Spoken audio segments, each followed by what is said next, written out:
हाँ तो विद्यार्थियों, आज हम आपकी पाठ्य पुस्तक आरोप भाग 2 के काव्यखंड से पाठ 5 सहर्ष शिकारा है का अध्ययन करेंगे।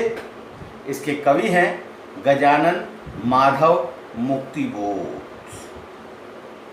ये जो हैं मुक्तिबोध प्रयोगवादी काव्यधारा के प्रमुख कवियों में से एक थे।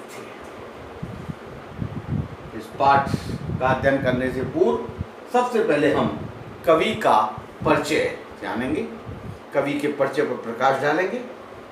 प्रयोगवादी काव्यधारा के प्रतिनिधि कवि गजानन माधव मुक्तिबोध का जन्म मध्य प्रदेश के ग्वालियर जिले के श्योपुर नामक स्थान पर सन 1917 ईस्वी में हुआ था। इनके पिता पुलिस विभाग में थे, अतः निरंतर होने वाले स्थानांतरण के कारण इनकी पढ़ाई नियमित व व्यवस्थित रूप से नहीं हो पाई। सन 1954 यानी 1954 में इन्होंने नागपुर विश्वविद्यालय से एमए किया हिंदी में। उसके बाद राजनांदगांव के डिग्री कॉलेज में अध्यापन कार्य प्रारंभ किया, छत्तीसगढ़ में राजनांदगांव। इन्होंने अध्यापन, लेखन एवं पत्रकारिता सभी क्षेत्रों में अपनी योग्यता, प्रतिभा एवं कार्यक्षमता का परिचय दिया। मुक्तिबोध को जीवन पर्यंत संघर्ष करना पड़ा था और संघर्षशीलता ने उन्हें चिंतनशील एवं जीवन को नए दृष्टिकोण से देखने के लिए प्रेरित किया। सन 1964 1964 11 सितंबर के दिन इनका स्वर्गवास हो गया। इनकी प्रमुख रचनाएं कविता संग्रह चांद का हूं टेढ़ा है, भूरी भूरी खाक धूल, कथा साहित्य यानी कहानियां, काट का सपना, विपात्र, सतह से उठता आदमी। आलोचना साहित्य में कामायनी एक पुनर्विचार, नई कविता का आत्मसंघर्ष, नए साहित्य का सौंदर्य शास्त्र, समीक्षा की समस्याएं, एक साहित्यिक की डायरी। इतिहास, भारत इतिहास और संस्कृति नामक ऐतिहासिक ग्रंथ की भी इन्होंने रचना की थी। इनकी भाषा शैली जो है वो उत्कृष्ट है। भावों के अनुरूप शब्द को गढ़ना और उनका परिष्कृत रूप भाषा में प्रयुक्त करना, ये इनकी प्रमुख विशेषता है। इन्होंने तत्सम शब्दों के साथ साथ उर्दू, अरबी और फारसी शब्दों का भी प्रयोग अपने काव्य सृजन में, अपने साहित्य में किया। इसके बाद में पाठ का परिचय। पाठ है सहर्ष शिकारा। मुक्तिबोध की कविताएं आमतौर पर लंबी होती है। उन्होंने जो भी छोटी कविताएं लिखी है उनमें एक है सहर्ष शिकारा, जो कि भूरी भूरी खाक धूल काव्य संग्रह से ली गई है। तो भूरी भूरी खाक धूल काव्य संग्रह से ली गई, भूरी भूरी खाक धूल से संकलित ये कविता सहर्ष शिकारा। एक होता है स्वीकारना और दूसरा होता है सहर्ष स्वीकारना। दोनों में अंतर है। स्वीकारना सामान्य रूप से स्वीकार करना और सहर्ष स्वीकारना अर्थात खुशी खुशी स्वीकार करना, किसी भी चीज को खुशी खुशी स्वीकार करना। यह कविता जीवन के समस्त सुख दुख, संघर्ष, अवसाद, उठापटक को सम्यक भाव से अंगीकार करने की प्रेरणा देती है, स्वीकार करने की प्रेरणा देती है। कवि को जहां से ये प्रेरणा मिली, प्रेरणा के उस तक भी हमको ले जाती है। उस उत्सुकता जिज्ञासा कहाँ से प्रेरणा मिली, वहां तक हमें ले जाती है। उस व्यक्ति या सत्ता की इसी सहजता के चलते उसको स्वीकार किया था, कुछ इस तरह स्वीकार किया था कि आज तक सामने नहीं भी है तो आसपास उसके होने का कभी को एहसास है। मुस्काता चांद जो धरती पर रात भर, मुस्काता चांद जो धरती पर रात भर, मुझ पर तो तुम्हारा ही खिलता वह चेहरा है। अब तुम्हारा शब्द यहाँ अनेक संभावनाओं को व्यक्त करता है, यहाँ अनेक संभावनाओं को व्यक्त करता है। यहाँ पर माँ हो सकती है, माँ को स्वीकार करता है, माँ।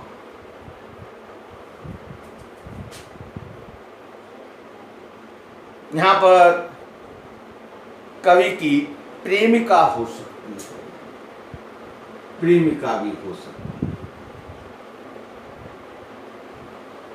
और ईश्वर भी हो सकता है। अनेक संभावना है इस कविता में। प्रियतमा, प्रेमिका, ईश्वर या मां, ये कविता का पाठ का परिचय। अब कविता के सारांश में यहाँ कवि कहता है कि मेरे जीवन में जो कुछ भी है, यानी हम सबके जीवन में जो कुछ भी है, वह मुझे सहज स्वीकार है। वो अपने जीवन में जो भी अच्छाई बुराई कमियां हैं उसको स्वीकार करता है। मुझे जो कुछ भी मिला वह तुम्हारा दिया हुआ है तथा तुम्हें प्यारा है, तुम्हें प्यारा है तभी तो मुझे मिला है। यानी मुझे जीवन में जो मिला है वो तुम्हारा दिया हुआ। किसका? ये हमारे जीवन में जो भी कुछ मिला है वो किसका दिया हुआ है भाई? यहाँ एक संभावना उत्पन्न होती है ईश्वर का। ये जीवन ईश्वर द्वारा प्रदत्त है। ईश्वर हमको जन्म देने वाली मां है। ये हमने मां हमको इस धरती पर लाई है, तो मां भी हो सकती है। आगे बढ़ते जीवन में जितनी भी वेदना, हंसी खुशी, संवेदनाएं मिलती है वो एक प्रेमिका से मिलती है, तो प्रेमिका भी हो सकती है। यहाँ अनेक संभावनाएं कवि ने मेरी गर्वीली गरीबी, विचार, वैभव, गंभीर अनुभव, दृढ़ता, भावनाएं आदि सब पर तुम्हारा प्रभाव है। तुम्हारे साथ मेरा न जाने कौन सा नाता है कि मैं जितनी भी भावनाएं बाहर निकालने का प्रयास करता हूं वे भावनाएं उतनी ही अधिक उमड़ती रहती है। तुम्हारा चेहरा मेरे ऊपरी धरती पर चांद के समान अपनी कांति बिखेरता है। जिस प्रकार धरती पर चांद अपनी चांदनी छिटकाता है, उसी प्रकार उसका प्रभाव मेरे ऊपर पड़ता है। आपके चेहरे का प्रभाव मेरे ऊपर पड़ता है। कवि कहता है कि मैं तुम्हारे प्रभाव से दूर जाना चाहता हूं, क्योंकि मैं भीतर से दुर्बल पड़ने लगा हूं। तुम मुझे दंड दो ताकि मैं दक्षिण ध्रुव की अंधकार में, अमावस्या की रात्रि के अंधेरों में लुप्त हो जाऊं। मैं तुम्हारे उजालेपन को अधिक सहन नहीं कर पा रहा हूं। तुम्हारी ममता की कोमलता भीतर से चुभने सी लगी है। मेरी आत्मा कमजोर पड़ने लगी है। वह स्वयं को पाताली अंधेरों की गुफाओं में लापता होने की बात कहता है, किंतु वहां उसे प्रियतम का सहारा है। ये कविता कब? अब हम काव्य सौंदर्य की तरफ जाते हैं। जब कविता होती है तो उसका सौंदर्य दो तरह से होता है, भाव पक्ष और कला पक्ष। काव्य सौंदर्य के दो पक्ष हैं, भाव पक्ष और कला पक्ष। भाव पक्ष में आता है भावार्थ, भाव सौंदर्य, और कला पक्ष में आता है शिल्प सौंदर्य, रस, छंद, अलंकार, भाषा, शैली, बिंब, शब्द रचना, मुहावरे आदि जितने भी उस भाव को व्यक्त करने वाले जो भी उपादान हैं वो इसमें आते हैं। तो अर्थ ग्रहण करेंगे। सबसे पहले हम भावार्थ को लेंगे, कविता को पढ़ेंगे भावार्थ। आपकी पाठ्य पुस्तक का पृष्ठ 30 यानी 30, पेज 30। जिंदगी में जो कुछ भी है, जो भी है सहर्ष स्वीकारा है। जिंदगी में जो कुछ है जो भी है सहर्ष स्वीकारा है, इसलिए कि जो कुछ भी मेरा है, इसलिए कि जो कुछ भी मेरा है वह तुम्हें प्यारा है। जिंदगी में जो कुछ है जो भी है सहर्ष स्वीकारा है, इसलिए कि जो कुछ भी मेरा है वह तुम्हें प्यारा है। गर्वीली गरीबी है, गरीबी कैसी गर्वीली, विशेषण देखिए आप, गर्वीली गरीबी है ये गंभीर अनुभव सब, ये विचार वैभव सब, दृढ़ता ये भीतर की सरिता ये अभिनव सब, मौलिक है मौलिक है मौलिक है मौलिक है, इसलिए कि पल पल में जो कुछ भी जागृत है अपलक है, संवेदन तुम्हारा है। जो कुछ भी जागृत है अपलक है, संवेदन तुम्हारा है। पृष्ठ 30। कवि कहता है कि मेरी जिंदगी में जो कुछ भी है, जैसा भी है, उसे वह खुशी से स्वीकार करता है। इसलिए मेरा जो कुछ भी है वह प्रिया को अच्छा लगता है, वह तुम्हें अच्छा लगता है। अब ये प्रिया को अच्छा लगने वाली बात, ईश्वर को अनेक संभावनाएं यहाँ पर, मां हो सकती है, प्रेम का हो सकता है, ईश्वर हो सकता है, वह प्रिया को अच्छा, तो जो कुछ मेरा है वह तुम्हें प्यारा है। तुम्हें शब्द जो यहां दिया गया है, या तुम्हें में अनेक संभावनाएं छिपी हुई है, मां, प्रेमिका, ईश्वर, तो यहां प्रिया, कवि की जो प्रियतमा है, जो प्रिया है, उस प्रिया को वो चीज अच्छी लगती है, कवि की मां को वो चीज अच्छी लगती है।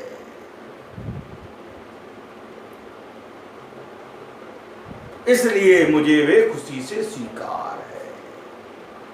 मेरी स्वाभिमान युक्त गरीबी, गर्वीली गरीबी, यहां पर यानी स्वाभिमानिनी, गर्वीली माने गर्व, जिस गरीबी पर हमें गर्व होता हो, ऐसी गरीबी, जीवन के गंभीर अनुभव, विचारों का वैभव, विचारों का भंडार, मनुष्य के अंदर विचारों का वैभव, व्यक्तित्व की दृढ़ता, मन की बहती भावनाओं की नदी, ये सब मौलिक हैं, यानी स्वाभाविक रूप से मुझ में विद्यमान है, मुझ में उपस्थित है। क्या चीज? गर्वीली गरीबी। नंबर 1 स्वाभिमान युक्त गरीबी, नंबर 2 गंभीर अनुभव, नंबर 3 विचारों का वैभव, नंबर 4 व्यक्तित्व की दृढ़ता, नंबर 3 मन में बहती भावनाओं की नदी, यानी मन के उद्गार, मन की भावनाएं, ये सारी चीजें क्या है? मौलिक है, नए हैं, वास्तविक है, यथार्थ है। इसकी मौलिकता का कारण यह है कि मेरे जीवन में हर क्षण जो कुछ घटता है, इसलिए पल पल में जो कुछ भी जागृत है, अपलक है, संवेदन है, जो कुछ जागृत है यानी उपलब्धि है, वे सब तुम्हारी प्रेरणा से ही है, निरंतर है। अपलक माने वो निरंतर है। ये सारी अनुभूति तुम्हारी है, तुम्हारे होने की अनुभूति है, ये सारी स्थिति तुम्हारे कारण है। इसलिए इस सबको, जो भी कुछ मेरी जिंदगी में है, इसको मैंने बड़ी खुशी खुशी के स्वीकार किया है। ये इसका भावार्थ है। चलिए, कवि अपनी हर उपलब्धि का श्रेय अपनी प्रिया को देता है। अपनी हर उपलब्धि का श्रेय माँ को, ईश्वर को अथवा प्रेमिका को देता है, क्योंकि यहाँ अनेक संभावना है। यहाँ कोई स्पष्ट नहीं है कि किसको संबोधन करके कवि कह रहा है। यहाँ पर ये संबोधन शैली है जरूर, परंतु किसको संबोधन है? सर्वनाम शब्द तुम्हें का प्रयोग किया गया है, तुम्हें इंगित करता है यहाँ पर माँ को, प्रेमिका को या ईश्वर को। अनेक संभावना है। मौलिक है कि आवृत्ति प्रभावी बन गई है। मौलिक है प्रभावी बन गई है, कविता में प्रभाव डाल दिया है। विचार वैभव, भीतर की सरता में रूपक अलंकार है, पल पल में पुनरुक्ति प्रकाश अलंकार की शोभा व्याप्त है। सहर स्वीकारा, गर्वीली गरीबी, विचार वैभव, अनुप्रास अलंकार। काव्यांश की बोली खड़ी बोली है, रचना मुक्त छंद में है, गर्वीली, गंभीर आदि विशेषणों का सुंदर प्रयोग किया गया है। ये इस कविता का काव्य सिर्फ सौंदर्य। न जाने क्या रिश्ता है, जाने क्या नाता है, जाने क्या रिश्ता है, जाने क्या नाता है। अनिश्चय का भाव है। जितना भी उड़ेलता हूं भर भर फिर आता है, जितना भी उड़ेलता हूं भर भर फिर आता है। दिल में क्या झरना है, प्रश्नालंकार, क्या दिल में क्या झरना? दिल में क्या झरना है, मीठे पानी का सोता है। भीतर व ऊपर तुम, भीतर व ऊपर तुम, मुस्काता चांद जो धरती पर रात भर, मुस्काता चांद जो धरती पर रात भर। मुझ पर तो तुम्हारा ही खिलता वह चेहरा है, मुझ पर जो तुम्हारा ही खिलता वह चेहरा है। न जाने क्या रिश्ता है, कभी समझ नहीं पा रहा है मेरा तुम्हारा जाने क्या रिश्ता है।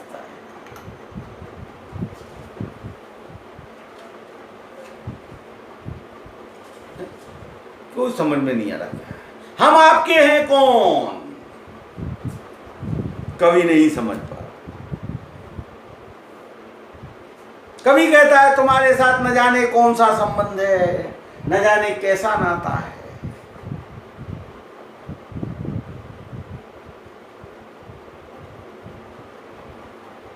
मैं अपने भीतर समाये हुए तुम्हारे स्नेह रूपी जल को जितना बाहर निकालता हूं, तुम्हारे द्वारा दिए गए प्रेम को जितना बाहर निकालता हूं, वह फिर चारों ओर से सिमट कर चला आता है, उसने बढ़ता चला जाता है, प्रेम का भाव बढ़ता चला जाता है।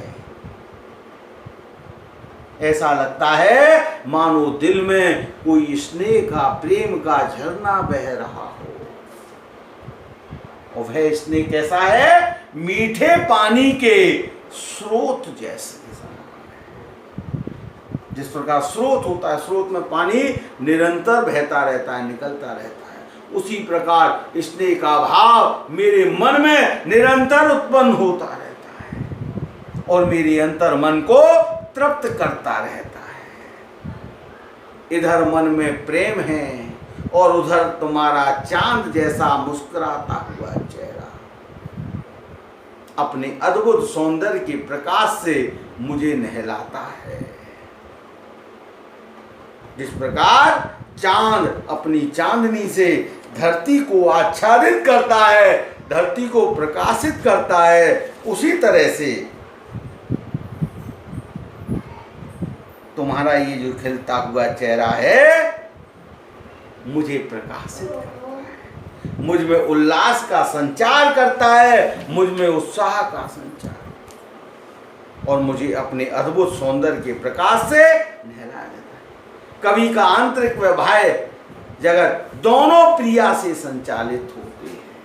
प्रिया अनेक संभावनाएं व्यक्त की गई है, माँ भी हो सकती है, प्रेम का भी हो सकती है, ईश्वर भी हो सकती है।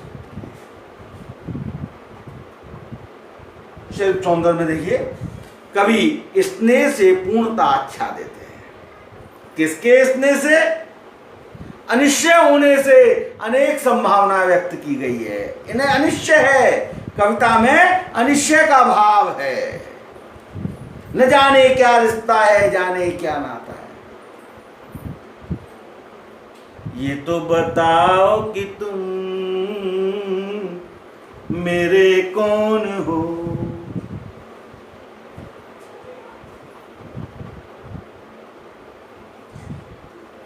कौन, क्या रिश्ता है, क्या नाता है? अनिश्चय की भावना है। ऐसी अनिश्चय की भावना में अनेक संभावनाएं उत्पन्न होती है कि मां हो सकती है वो कवि की, वो ईश्वर हो सकता है, वो प्रेमिका हो सकती है। दिल में क्या झरना है में प्रश्न अलंकार की शोभा व्याप्त है। भर भर में पुनरुक्ति प्रकाश अलंकार है। जितना भी उड़ेलता हूं भर भर फिर आता है। उड़ेलने से खाली होता है बर्तन, परंतु यहां फिर भर जाता है, यानी विरोधाभास अलंकार है। उड़ेलने पर बर्तन भरना विरोधाभास अलंकार है। मीठे पानी का सोता है में रूपक अलंकार।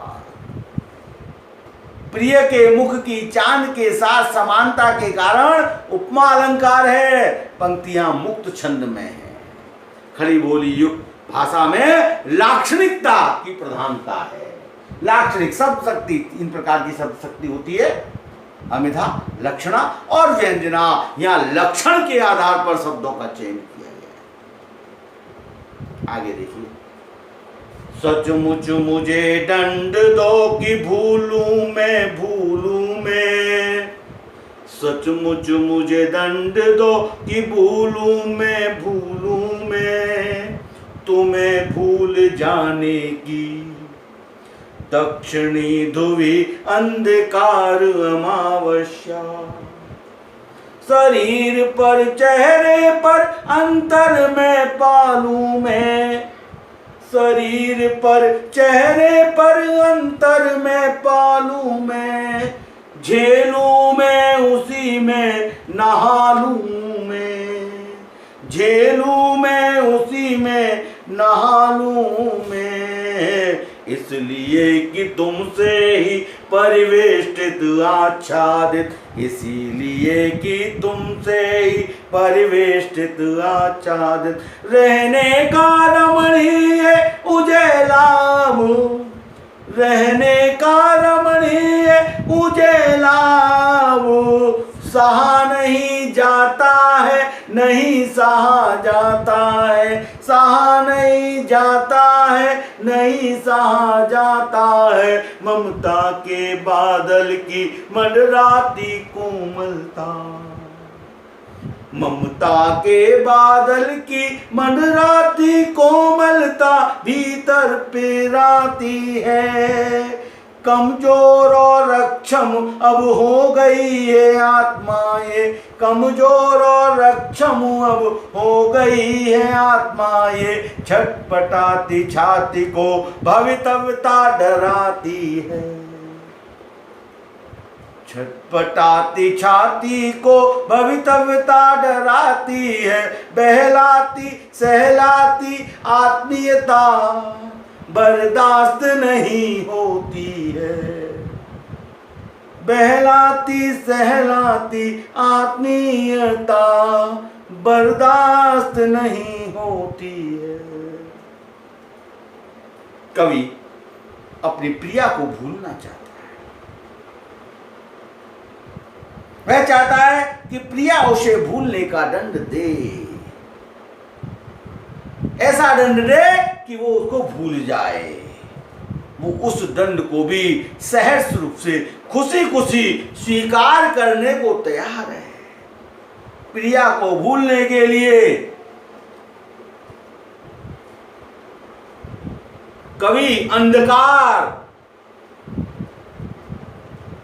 में भी जाना चाहता है। दक्षिणी ध्रुवी अंधकार अमावास्या। अंधकार अपने आप में वैसे ही लुप्त कर देती है, परंतु अंधकार में जो विशेषण है वो क्या विशेषण है? अमावास्या का अंधकार भी कैसा? अमावास्या का अंधकार। सामान्य अंधकार नहीं, अमावस्या का अंधकार, वो भी कहा दक्षिण ध्रुवी, जहां 6 मास तक रात्रि रहती है। क्योंकि प्रिया को भूलने का अंधकार कवि के लिए दक्षिण ध्रुव पर होने वाली 6 मास की रात्रि के समान कष्टप्रद होगा। परंतु वह भी उस अंधकार में लीन हो जाना चाहता है। वह चाहता है कि उस अंधकार में वह लीन हो जाए और वो किसी को दिखाई ना दे, उसे अपनी प्रियतम का चेहरा भी दिखाई ना दे। वह उस अंधकार को अपने शरीर हृदय पर झेलना चाहता है,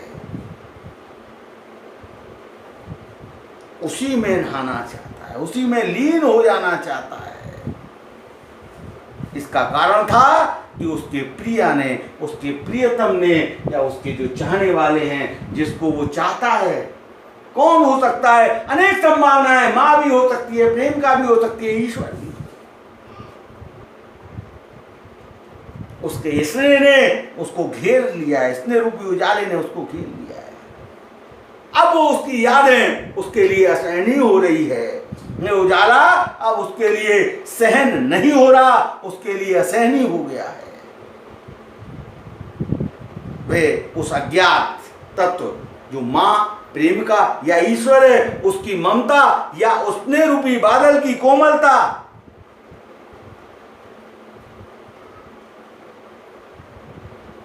जो कि उसके अंदर सदैव मंडराती रहती है, आज उसके लिए पीड़ादायक हो गई है। यही कोमल ममता उसके हृदय को पीड़ा पहुंचाती है। इसी कारण उसकी आत्मा बहुत कमजोर और असमर्थ हो गई है, क्योंकि उसका जो सारा अस्तित्व है वो उसी से परिवेष्टित है, उसी से आच्छादित है, चारों ओर से घिरा हुआ है। उसी की यादों में कभी चारों ओर से घिरा हुआ है। उसकी यादें उस पर चारों ओर से छाई हुई है।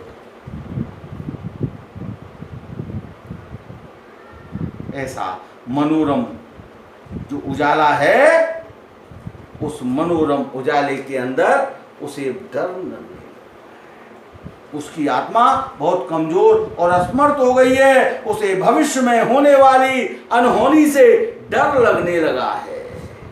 अब उससे ये चीज पीड़ा सहन नहीं होती। उसकी आत्मा बहुत कमजोर और असमर्थ हो गई। उसे भीतर से यह डर लगने लगा है कि कभी प्रिया के अभाव से अलग होना पड़ा तो वह अपना अस्तित्व कैसे बचाए रखेगा। अब उसे अपने प्रिय का बहलाना, सहलाना, रह रहकर अपनापन जताना सहन नहीं होता। वह उस पर आश्रित रहना नहीं चाहता। वह उस पर आश्रित रहना नहीं चाहता। भविष्य की आशंकाएं उसको डराती रहती है। उसकी आत्मा कमजोर हो गई है। अब उस प्रियतम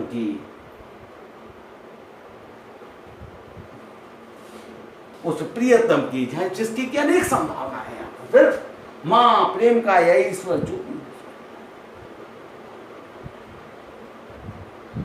उसकी आत्मीयता उसे बर्दाश्त नहीं होती।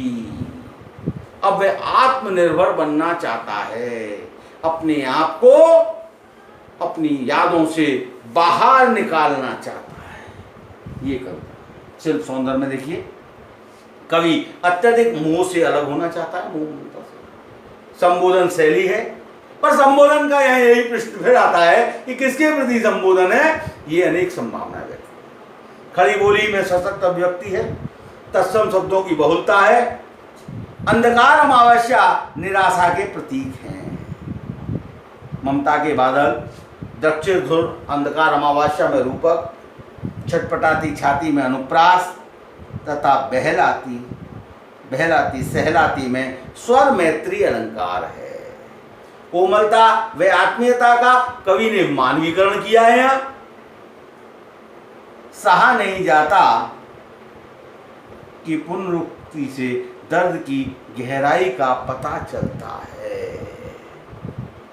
सहा नहीं जाता, नहीं सहा जाता है, सहा नहीं जाता है, नहीं सहा जाता है। इससे पुनरुक्ति का दर्द की गहराई का पता लगता है कि कवि को में कितनी वेदना है, कितना दर्द है, कितनी छटपटाहट है, ये इस पंक्ति के माध्यम से स्पष्ट होता है। आगे देखिए, सचमुच मुझे दंड दो कि हो जाऊं पाताली अंधेरे की गुहाओं में, विवरों में। सचमुच मुझे दंड दो कि हो जाऊं पाताली अंधेरे की गुहाओं में, विवरों में। धुएं के बादल में, धुएं के बादलों में बिल्कुल मैं लापता, धुएं के बादलों में बिल्कुल मैं लापता। लापता कि वहां भी तो तुम्हारा ही सहारा है, लापता कि वहां भी तो तुम्हारा ही सहारा है। इसलिए कि जो कुछ भी मेरा है, इसलिए कि जो कुछ भी मेरा है, या मेरा जो होता सा लगता है, होता सा संभव है। सभी वे तुम्हारे ही कारण के कार्यों का घेरा है, सभी वे तुम्हारे ही कारण के कार्यों का घेरा है। कार्यों का वैभव है, कार्यों का वैभव है। अब तक तो जिंदगी में जो कुछ था, जो कुछ है, अब तक तो जिंदगी में जो कुछ था, जो कुछ है, सहर्ष स्वीकारा है। इसलिए कि जो कुछ भी मेरा है, इसलिए कि जो कुछ भी मेरा है, वह तुम्हें प्यारा है। इसलिए कि जो कुछ भी मेरा है, वह तुम्हें प्यारा है, सहर्ष स्वीकारा है। पृष्ठ 32 पर कविता है। कवि कहता है कि प्रिया के स्नेह से दूर होना चाहता है, कवि प्रिया के स्नेह से दूर होना चाहता है। वह उसी से दंड की याचना करता है कि तुम मुझे ऐसा दंड दो कि मैं तुमसे दूर चला जाऊं। वह चाहता है कि प्रिया के न होने से वह पाताल की अंधेरी गुफाओं व सुरंगों में खो जाए, धुओं के बादलों में लापता हो जाए, यानी वो अपने अस्तित्व को भी मिटा देना चाहता है। परंतु वो सोचता है कि उस एकांतवास में भी तो सिर्फ तुम्हारा ही सहारा है।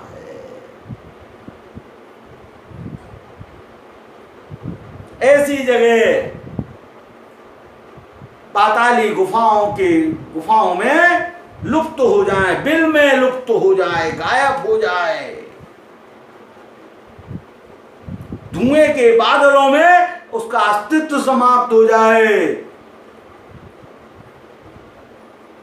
लापता कि वहां भी तो तुम्हारा, बिल्कुल लापता हो जाए। परंतु लापता होने के बावजूद भी तुम्हारा अस्तित्व क्या समाप्त होगा?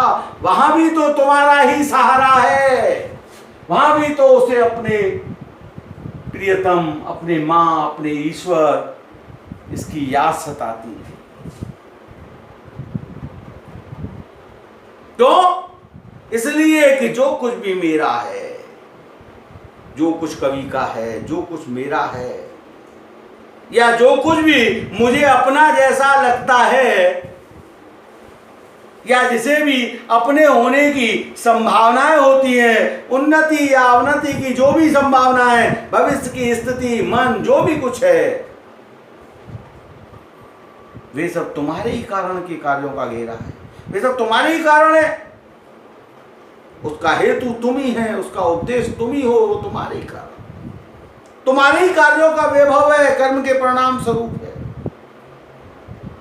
जित भी वैभव ठाट बाट है वो सब तुम्हारे, क्योंकि अब तक जो जिंदगी में जो कुछ भी था या अब जो कुछ भी है उसे मैंने स्वहर्ष स्वीकारा है, खुशी खुशी स्वीकार किया है जो कुछ भी मेरे जीवन में है, इसलिए कि जो कुछ मेरा है वह तुम्हें प्यारा है। वो सिर्फ इसलिए स्वीकार किया है कि जो कुछ मेरा है वो तुम्हें सबसे ज्यादा प्यारा है। कवि हर सुख दुख, सफलता असफलता को प्रसन्नता पूर्वक इसलिए स्वीकार करता है क्योंकि प्रियतमा ने उन सबको अपना माना है, वह कवि के जीवन से पूरी तरह जुड़ी हुई है। कवि ने अपने व्यक्तित्व के निर्माण में प्रिया के योगदान को स्वीकार किया कि हम ये नहीं कह सकते कि प्रियतमा योगदान में, निर्माण में मां का योगदान, ईश्वर का योगदान स्वीकार किया, प्रेमिका का योगदान, अनेक संभावनाएं इन कविताओं के माध्यम से व्यक्त की जा रही है। पाताली अंधेरे, धुएं के बादल आदि उपमान विस्मृति के लिए प्रयुक्त किए गए हैं, भूलने के लिए प्रयुक्त किए गए। दंड दो में अनुप्रास अलंकार है, लापता की सहारा है, विरोधाभास अलंकार है। लापता की वहां भी तो तुम, जो लापता उसको काय का सहारा, उसको कैसा सहारा, परंतु यह विरोधाभास अलंकार है। काव्यांश की भाषा खड़ी बोली है, मुक्त छंद है, मुक्त छंद में इस कविता का सृजन किया गया है।